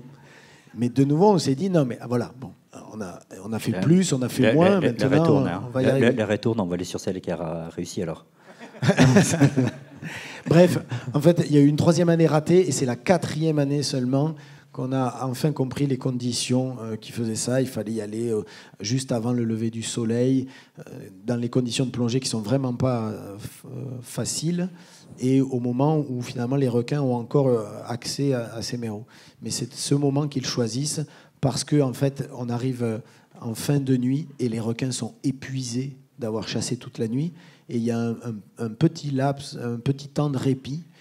Et juste avant que le soleil se lève, ils se mettent à pondre. Et puis, voilà, je l'aime bien parce que le hasard a fait qu'il y a cette forme un peu de point d'interrogation.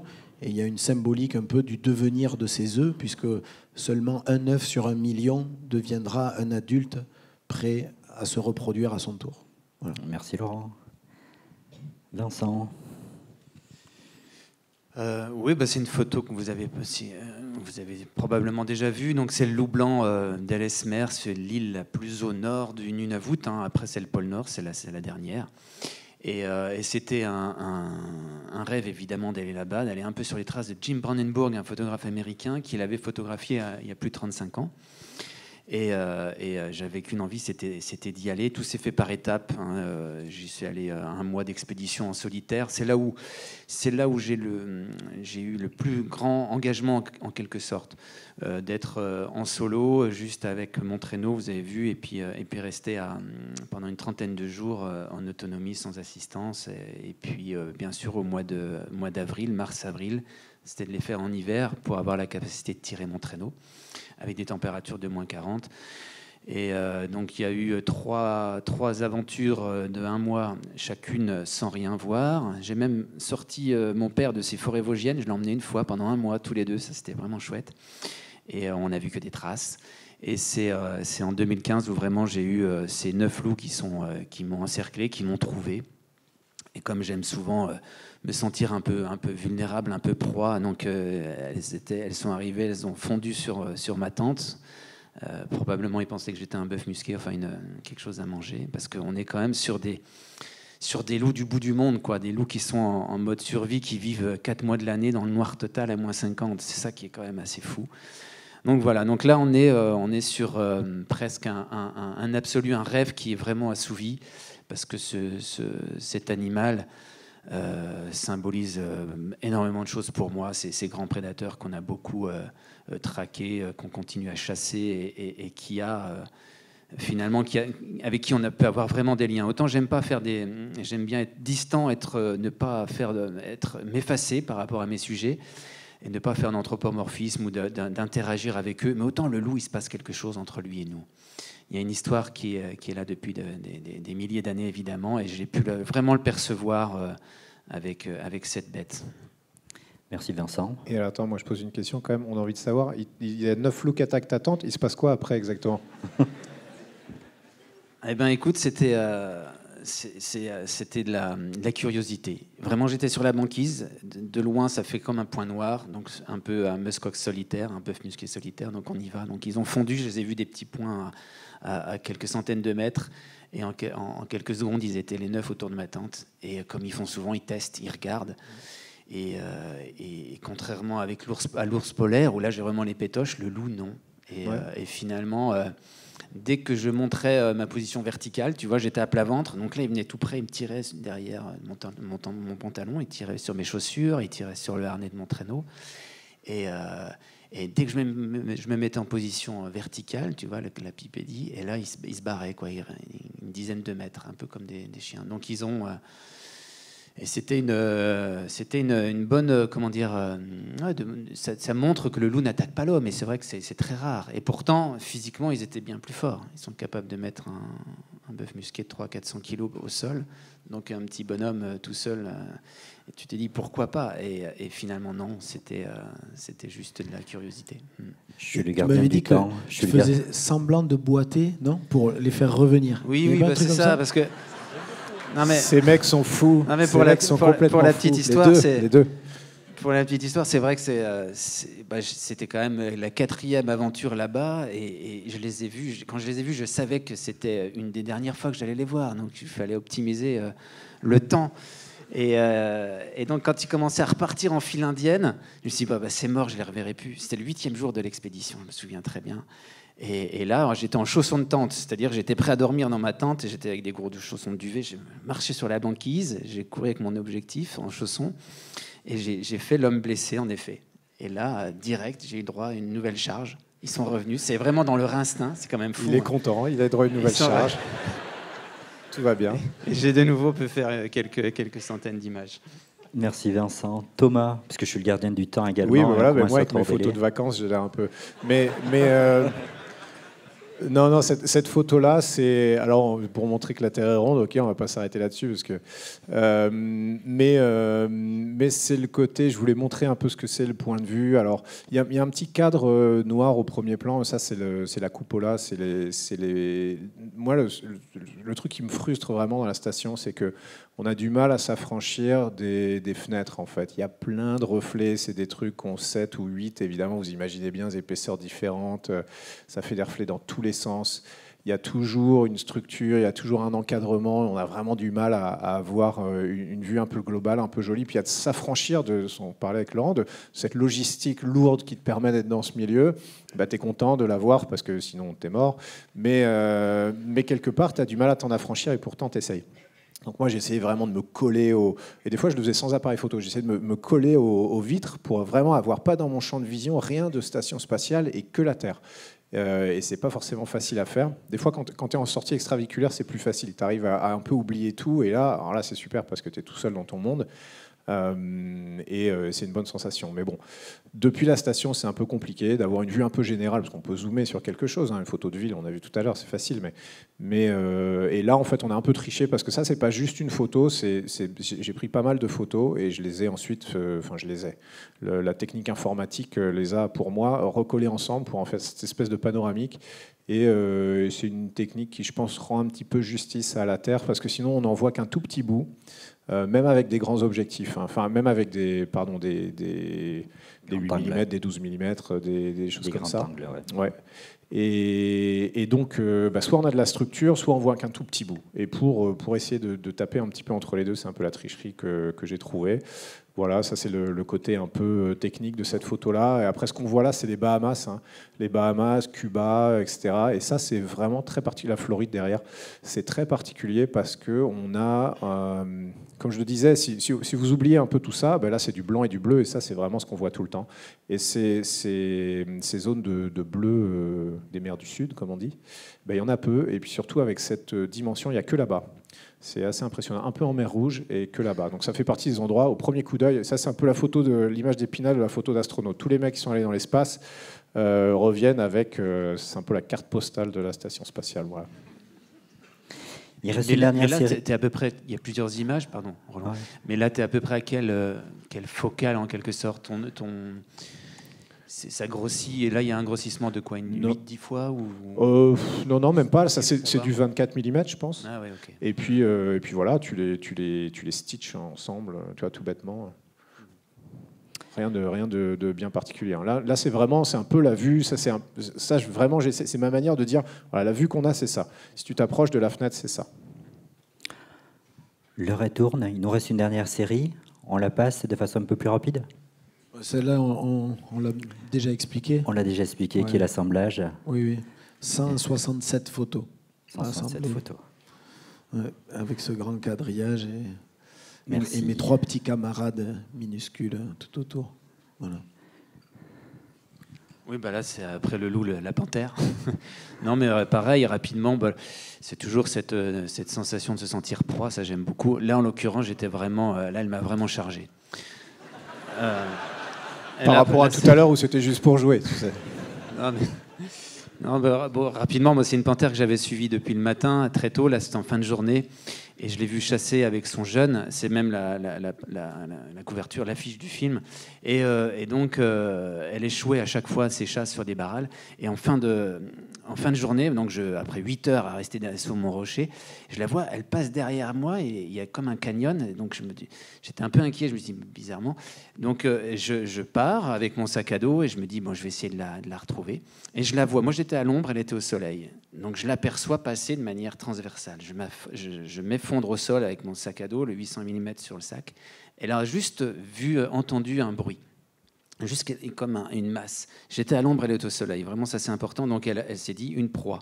Et là, vraiment comme un chat chasse une souris, elle arrive, elle déploie ses pattes, et elle vient face à moi.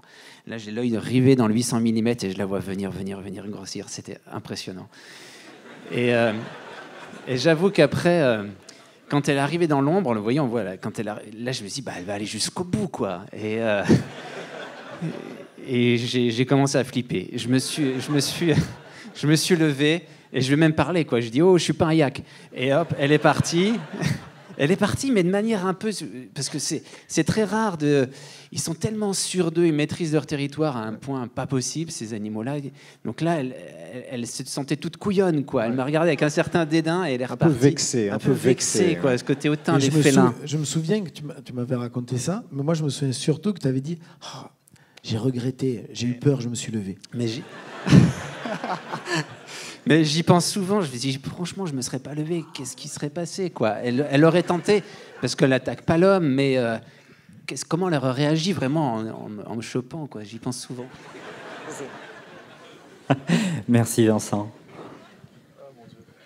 Oui, voilà, ça c'est une photo aussi un petit peu artificielle. Sur la fin de la mission, je me suis beaucoup amusé à faire des photos de nuit, beaucoup avec des temps de pause plus longs, avec des appareils qui soient fixes, évidemment, parce que c'est la garantie d'une photo un peu stable.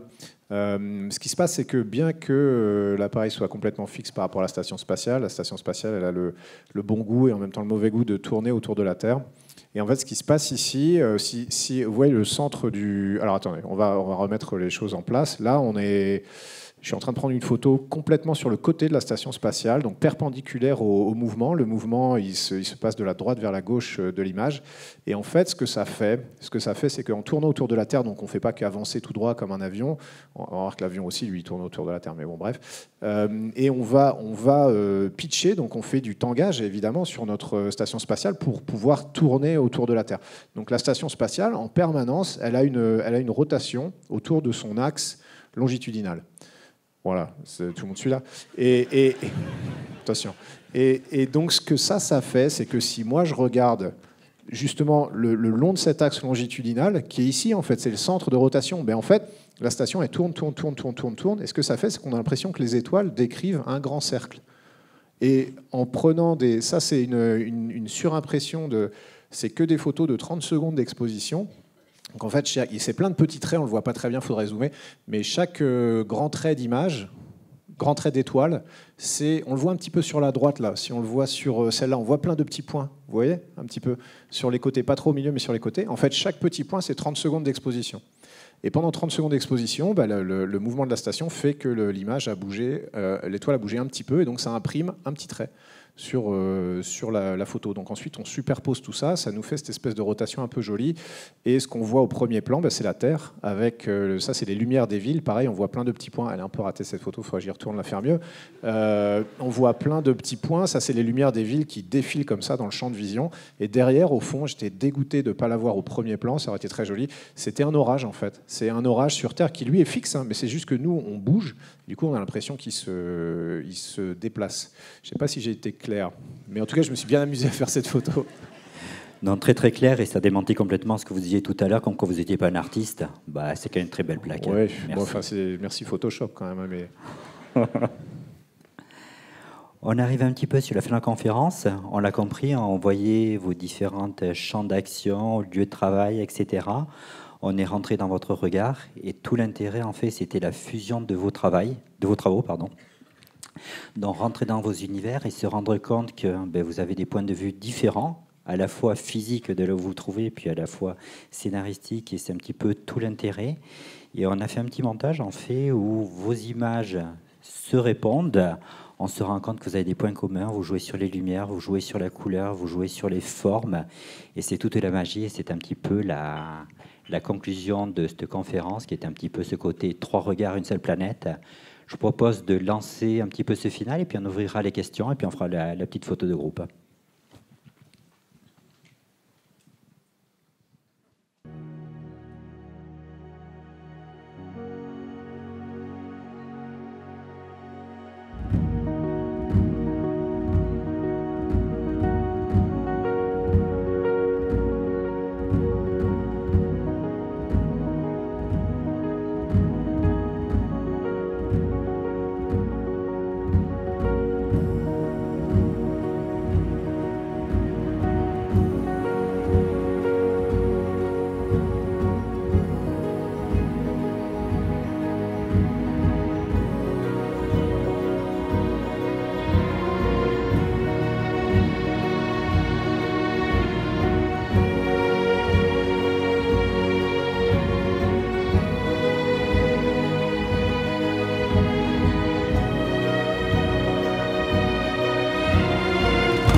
Peut-on imaginer une exposition grand format, tous les trois ensemble? Partant? Il faudrait que je retouche un petit peu mes photos, mais ouais, ok, d'accord. On conclut peut-être sur vos projets à venir? Pas de projet. si, mais... moi, j'ai un film qui sort bientôt, je crois juste avant Noël, sur Arte. qui s'appelle Méditerranée, la face cachée des volcans, qui est une mission qu'on a fait l'année dernière, en plein confinement. On a eu des autorisations exceptionnelles et on était tout seul dans les îles éoliennes, Stromboli, Panarea et jusqu'à Naples, sans jamais croiser un bateau. Et on a travaillé avec des vulcanologues sur des phénomènes volcaniques profonds sous la mer. Et voilà. Et ce qui m'a le plus touché, c'est pas tellement ces volcans qui détruisent tout, mais précisément comment la vie sous-marine à chaque fois se réinstalle et chaque fois recommence. Voilà, c'est un film qui sortira avant Noël. Avant Noël sur Arte. Ouais. Vincent, toi, La Panthère des Neiges, une suite, un autre film? Non, La Panthère des Neiges, c'est bon, on n'en parle plus. C'est donné. non, là, comme souvent, là-bas, tous les matins, tous les soirs, je suis un peu sur le terrain, je filme autour de ma ferme, chez moi, déjà pour le plaisir, évidemment, puis pour ce projet de film sur mon père, entre guillemets, mais c'est pas évident de filmer son père, mais de rendre hommage après le livre. Donc voilà, cet hiver, je vais dérocher un peu toutes ces vidéos, tous les sons, et puis être dans l'écriture de ce projet cinéma. Voilà, sur la forêt, la magie des forêts, ce besoin d'avoir des vraies forêts variées avec des âges différents, avec des mousses et une diversité. C'est un mot un peu à la mode, mais folle, quoi, parce qu'à l'image de l'agriculture.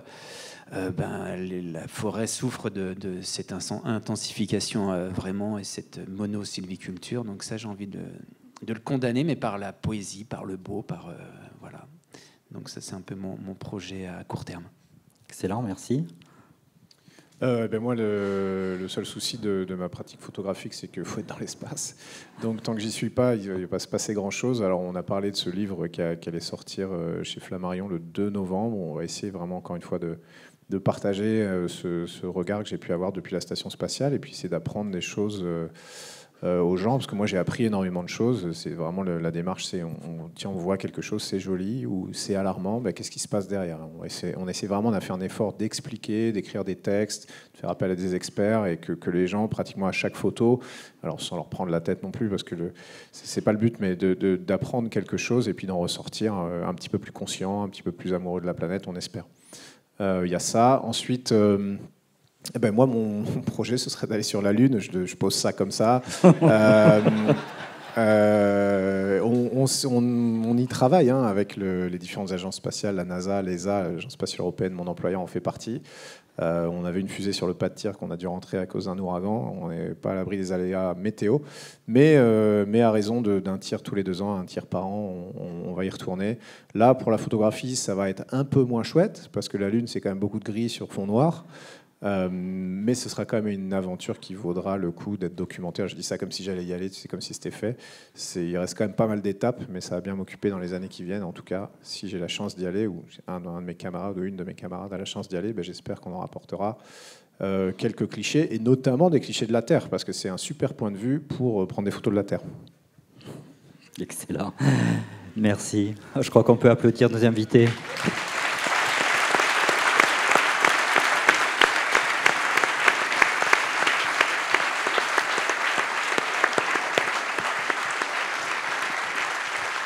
Je crois qu'il y avait un micro qui se baladait. Je crois que c'est Pauline qui avait un micro. Et je crois que tu avais repéré une ou 2 questions.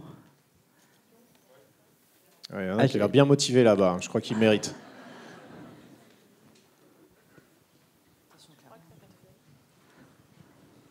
On se dit quoi? On se dit 3 questions, la photo de groupe? Okay. Allez, 3 questions et la photo de groupe. Bonjour à vous 3. Merci beaucoup de prendre de votre temps pour venir nous rencontrer. Petite question, en gros, à vous 3, on peut faire un état des lieux parfait de l'état de la planète. Étant, pour la plupart, scientifique et tout, est-ce que vous n'avez pas l'impression d'avoir ce rôle dans le film Don't Look Up, Déni cosmique, et d'avoir DiCaprio et Jennifer Lawrence qui jouent vos rôles, et de faire face à des politiques ou des dirigeants qui sont dans un déni, et de ne pas changer les choses, quoi. Donc, alors je ne sais pas qui de vous 3 est joué par Jennifer Lawrence, mais est-ce que, voilà, quel est votre sentiment par rapport à ce déni sur les dirigeants et de votre point de vue par rapport au changement? Je vais peut-être dire, on m'a coupé le micro, c'est quand même pas sympa. C'est le déni.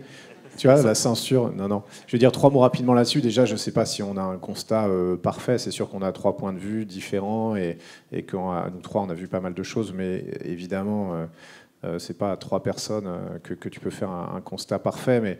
Mais on accumule... Voilà, je me lance dans une réponse qui est beaucoup trop longue. Il y a le côté regard, témoignage, et après, il y a le côté science, données. Tu vois. Pour moi, c'est important, parce que moi, je suis vraiment un peu entre les deux. J'essaie de faire le côté regard, témoignage, mais ça n'a aucune valeur pour moi dans ce que je transmets si derrière, tu n'as pas l'observation répétée, régulière, tu vois, scientifique, que tu ne peux pas remettre en cause. Et ça, on l'a, hein, heureusement. Il y a des masses de données monstrueuses qui permettent de conclure à des choses, beaucoup plus que juste mon petit point de vue et ma petite photo. Même mon petit point de vue, ma petite photo, c'est pour tirer les gens par la main. Moi, ce que j'essaie de le faire, c'est de les amener vers cette masse de données qui est un peu plus ardue, un peu moins marrante, mais qui est au final plus importante. Moi, je n'ai pas rencontré... Bizarrement, je trouve pas qu'il y ait énormément de déni. Il y en a, hein, il y en a aux États-Unis, il y en a ailleurs, mais en Europe, je crois qu'il n'y en a pas, en fait. Enfin, il y en a très peu. Moi, c'est mon expérience. Hein. Par contre, le gros souci, c'est pas que les hommes politiques ils veulent pas le faire. Je pense que même, tu sais, cyniquement, pour être réélu, il faudrait mieux qu'ils le fassent. Donc vraiment. Hein. Mais c'est que c'est super compliqué, quoi. Et alors évidemment, on peut toujours. Je dis pas que tous les hommes politiques du monde ont la meilleure volonté du monde. C'est pas ça que je veux dire. Je n'ai pas cette naïveté-là. Mais ce que je dis, c'est que c'est quand même super compliqué. Et moi, plus je regarde ces sujets-là, plus je me dis, mais mince. Ce serait bien d'avoir un coup de baguette magique, tu vois, et qu'il suffisait d'avoir de la volonté pour changer les choses, mais c'est plus compliqué que ça. Parce que tout ce que tu vas faire d'un côté, c'est avoir des impacts de l'autre, etc. Donc, tu vois, moi, des fois, je me dis, mince, je suis bien content de ne pas être celui qui doit prendre toutes ces décisions-là, parce que c'est compliqué. Je ne leur sors pas les marrons du feu, mais plus je regarde ce sujet, plus je me dis que c'est compliqué. Encore une fois, j'ai parlé beaucoup trop longtemps. Moi, je trouve qu'il n'y a pas trop de déni. Par contre, il y a un peu une incertitude. Qu'est-ce qu'il faut faire? Où est-ce qu'il faut aller? Si je touche ça, ça va changer ça. Et c'est ça qu'il faut régler maintenant, je trouve. De plus en plus. Hein. La prise de conscience, moi, je sais pas, je vis peut-être dans un monde différent, mais je la vois. Les gens, ils l'ont tous. Enfin, ils comprennent. Maintenant, il faut agir et aller de l'avant, quoi. Vous enrichissez la réponse ou on passe à la suivante? Non, bah, moi, s'il y a toujours... comment dire rapidement, moi, il y a de la colère, évidemment, mais je l'apaise en étant dehors, donc c'est une grande chance. Et puis après, je partage ça, comme je vous l'ai dit, pour avec la Panthère, ça me permet de vous donner un peu, de partager un peu de beau, parce qu'on est entouré de laideur et de médiocrité. Et puis, en effet, dans ce déni, moi, je pense qu'il y en a quand même un peu, je le ressens, et c'est crescendo. Là, on est quand même face à un ultimatum sévère. Donc on verra. J'ai toujours cette sensation que tant qu'on ne se prend pas une grosse gifle et tant qu'on n'est pas vraiment, que notre espèce n'est pas confrontée vraiment à sa propre mort, on n'ose pas affronter tout ça. Donc j'en suis un peu là. C'est dommage parce que c'est presque un peu du fatalisme. On aurait cette capacité d'anticiper, ce serait quand même bien.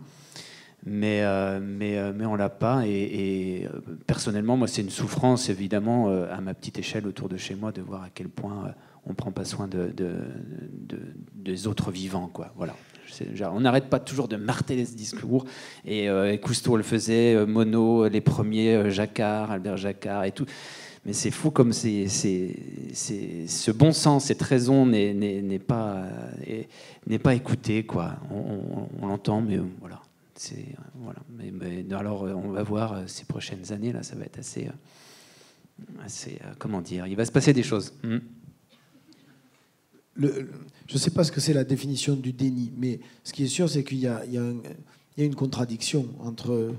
Parce que c'est vrai que la prise de conscience, elle semble être de plus en plus là, jusque dans les sphères politiques, etc. Et après, dans les actes, que ce soit un acte politique ou que ce soit nos actes citoyens, il y a un grand écart, quoi, énorme. Alors, moi, je crois quand même à l'idée que tôt ou tard, on met ses paroles en acte. On dit souvent c'est des beaux discours, et c'est vrai. Mais alors le problème c'est l'échéance. Est-ce qu'on a encore le temps? Mais il y a quand même, quand on arrive à faire dire quelque chose à un politique, même si on est déçu dans le mois qui suit ou dans le quinquennat qui suit, il y a un moment donné où la chose a été dite et ça tend vers ça. Voilà. Presque on dirait que j'ai un discours optimiste, mais c'est pas vraiment le cas. Mais en même temps, est-ce qu'on n'a pas une obligation une chose est sûre, c'est que l'optimisme, le pessimisme, tout ça, c'est des postures. Et par définition, une posture, c'est immobile. Donc ça sert à rien, en fait. Optimisme, pessimisme, c'est la face, les deux faces d'une même médaille qui est qu'on s'en fout, en fait. C'est-à-dire que non, mais l'optimiste, il me dit ah, mais ça va aller, et il fait rien. Et le pessimiste, il dit que c'est foutu, et si c'est foutu, il fait rien. Voilà. Donc, à la limite, la seule chose à faire, au lieu de se poser la question, c'est de faire ce que chacun peut faire, des photos pour certains, des films, arrêter d'avoir regarder nos modes de consommation. Voilà, que chacun fasse son petit truc. Les plus beaux combats, c'est ceux que l'on croit perdus d'avance. Au moins, il y a cette noblesse. Voilà. Alors voilà, faisons nos trucs, même si on n'y croit pas, c'est pas grave. Au moins, c'est beau. Voilà.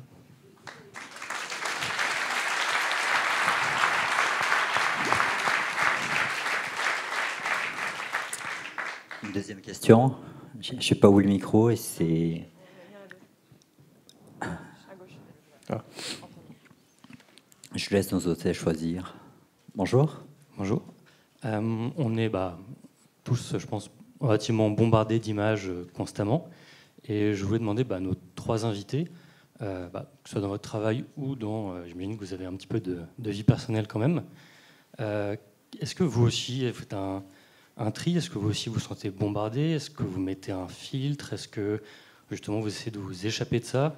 J'imagine que Vincent un peu plus que les deux autres.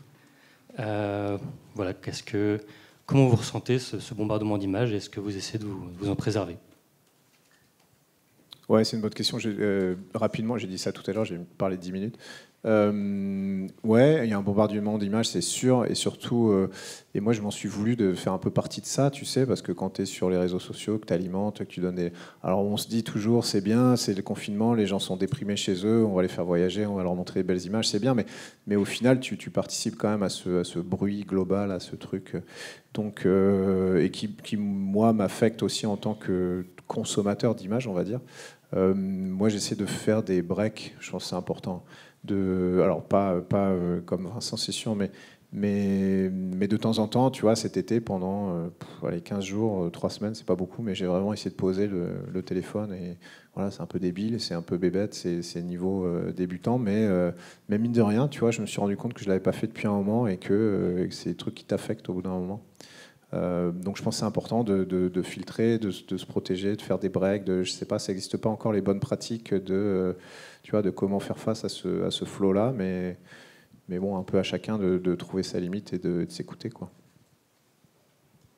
Ouais, bonne question. Moi, je trouve que on est quand même dans un monde où il y a un peu trop d'images, mais un peu trop de tout aussi. Enfin, je sais pas ce que vous en pensez. Moi, c'est vrai que j'ai mes parenthèses enchantées, où je vais dans la forêt, mais dès qu'on y revient, il y a trop de belles choses, en quelque sorte, c'est hallucinant, et du coup, on savoure beaucoup moins. Il y a des livres en pagaille, je ne sais pas combien de livres en retard, des films incroyables, des documentaires de folie, des photos, la photo animalière, dans mon domaine, c'est pareil. On est arrivé à un niveau où c'est complètement fou, on est submergé d'images, et ce qui en donne beaucoup moins de saveur. Donc moi, je me pose plein de questions, je n'ai pas de réponse, mais à part s'en échapper un peu de tout ça et puis quitter en effet les écrans, mais je suis un peu nostalgique de la période argentique parfois, et ce progrès nous amène parfois dans des grosses déviances. J'ai que 80 photos sur mon Instagram. C'est pas beaucoup. Voilà. Non, mais oui, il y a un paradoxe. À l'heure de l'extraordinaire érosion de la biodiversité, qui est indéniable, qui est catastrophique, avec des chiffres qui sont plus impressionnants que lors de la dernière grande extinction il y a 65 millions d'années. Donc c'est grave ce qu'on vit. Et le paradoxe, c'est qu'on n'a jamais eu autant d'images. Alors, on dirait qu'il y a comme un transfert, parce que désormais, il y a plus de biodiversité virtuelle que réelle. Alors, peut-être qu'il faut se calmer sur... voilà, c'est pas parce qu'il y a les photos du panda que le panda va bien, quoi. Voilà. Et, bon, c'est qu'un constat, hein, c'est pas une... Voilà. Mais moi, je me soigne aussi, je vais quasiment plus sur Instagram, je vais plus nulle part, précisément pour retrouver de la sensibilité quand de temps en temps on nous dit ça, il faut absolument le voir. Voilà. On m'a parlé d'un film sur la panthère qu'il faut absolument voir, par exemple. Il n'est pas si bien que ça. Et la dernière question, elle sera pour qui? J'ai. Jeune génération. Alors déjà, bonjour à vous trois. Et je voulais vous poser une question concernant sur vos expériences avec le temps et même à travers vos voyages. Est-ce que le fait d'avoir été isolé du monde pendant un certain temps, est-ce que ces périodes vous ont-elles fait prendre conscience des choses sur vous-même, sur la planète et sur son environnement? Et d'après ça, qu'est-ce que vous en retirez pour partager ce sentiment à travers cette salle? Ok, ben oui, je pense qu'on en a déjà un tout petit peu parlé, et ça permet de rebondir un peu sur la question précédente, mais je pense que quand tu te soustrais, ou tu t'interdis quelque chose dont tu as l'impression que tu avais besoin, tu as l'impression que c'était important et que tu ne l'as pas pendant 6 mois, et finalement, tu te rends compte que tu vis à peu près bien avec. Mais c'est ça un peu, moi, pendant 6 mois, j'étais un peu soustrait du bruit du monde et tous les trucs qu'on voit tous les jours aux infos. On a l'impression que c'est super important, mais en fait, tu les as pas pendant 6 mois. Tu reviens et puis tu te rends compte que c'est peut-être un peu déprimant, que ça n'a pas changé grand-chose, en fait, et qu'on se fait beaucoup de stress pour pas grand-chose, parce qu'au final, ce qui te touche toi, et ce qui te... il faut s'informer des grands sujets de société, mais ce qui te touche toi, c'est pas tant que ça. Et c'est un peu ce que dit Vincent, je pense aussi. T'as tellement de choses et tu as l'impression que tu en as besoin et que tu pourrais pas faire sans, et que ça fait partie des choses importantes, etc. Et en fait, de faire cet exercice un peu forcé, parce que c'est dur de faire de manière ascétique toi-même, de te l'imposer. Moi, c'était facile. J'étais à 400 km, donc évidemment, d'altitude. Tu te rends compte que les choses, ça change un peu ta perspective, ouais, ça c'est sûr. Voilà, je dis ça, j'ai pas dit grand chose, mais l'environnement, on en a parlé, ce changement de position, mais aussi par rapport à la vie en général, par rapport à, bon, tu vois, je veux dire, j'enfonce des portes ouvertes, mais ce qui est important, ce qui l'est moins, ce à quoi il faut porter attention. Ouais, c'est bien. Mais c'est une chance que j'ai eue. Et si tu es dans la vie normale de tous les jours, on te la donne pas cette chance. Donc soit tu arrives à te la provoquer. Mais c'est dur, ça fait un peu mal. Soit tu n'y arrives pas, tu vois ce que je veux dire. Voilà, je t'ai déprimé un peu ou pas? J'espère que non, c'était pas le but, c'était pas du tout le but. Non, mais c'est vrai ce que tu dis sur cette chance. Et moi, je me rends compte, pour ma santé psychique, je suis vraiment un autre homme quand je suis en expédition, sans montre, où vraiment c'est que la lune, le soleil, et quand tu restes pendant 1 mois, 2 mois, vraiment sorti de notre monde et avec tous ces repères, et que tu t'adaptes à d'autres repères qui nous sont, à mon avis, plus intérieurement, plus vrais, ou plus naturels, entre guillemets, parce qu'on s'est échappé de cette côté animal dont on a besoin finalement. Et moi, je me sens mieux, beaucoup mieux dans ma tête. Je me sens plus vivant et plus serein. Donc, c'est certain que ta question est vraiment pertinente sur cette notion du temps qui est vraiment différente entre cette société et là-bas. Mais ce que je peux dire, c'est juste, moi, j'ai un état psychologique qui est plus apaisé.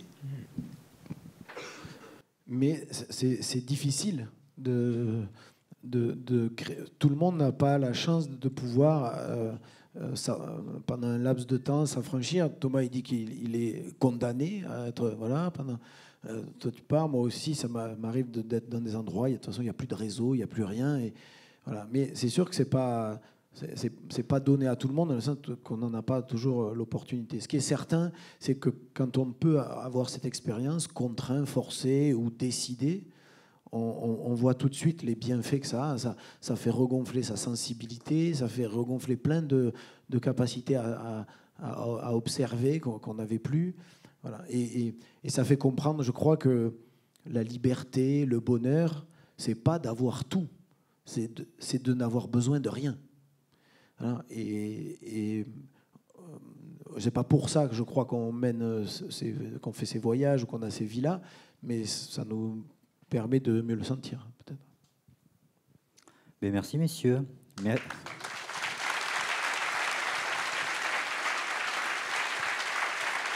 Merci également. Avant la photo de groupe, il y a quelques remerciements, parce que si on est tous là, c'est qu'il y a des personnes autour de vous qui ont bien bossé, donc j'espère oublier personne. Chez Nikon, merci Nicolas. Chez toi, Thomas, merci Adélaïde. Chez toi, Laurent, merci à Sylvie. Et chez toi, Vincent, merci à Léo. Donc, un grand merci à vous tous.